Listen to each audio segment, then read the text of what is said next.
لو أول مرة بتشوفيني، أنا هدير بعمل أفكار هاند ميد وإعادة تدوير. أتمنى تعملي متابعة عشان تشوفي أفكار أكتر. فاكرين الفكرة دي كنت عاملاها معاكم من علبة الفول المعدن دي، بس أنا خلاص زهقت منها ما بقتش بستخدمها، وأنا محتاجة الشلال ده لأن ما بقاش موجود في السوق.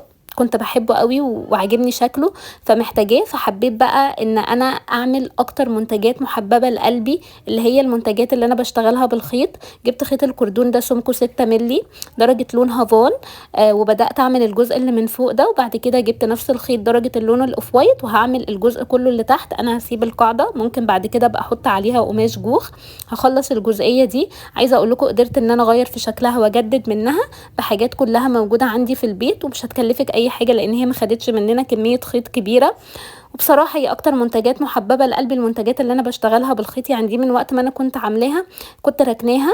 انا دلوقتي عايزة الشلال احطه في مكان معين، فجبتها وقدرت ان انا اعيد تدويرها كمان مرة تالتة. يعني انا عدت تدويرها ورجعت عدت تدويرها تاني، فانا كده عملت بيها فكرتين. وبصراحة انا عملت ده عشان الشلال ما بقاش موجود دلوقتي في السوق خالص، فانا عشان كده غيرتها لان انا محتاجة الشلال ده في مكان معين عندي. حبيت اقفل كمان البوز اللي من فوق ده بنفس الخيط علشان شكل العلبة كان باين بس. وهنا قدرت ان انا اغيرها واعمل بيها منتج تاني خالص.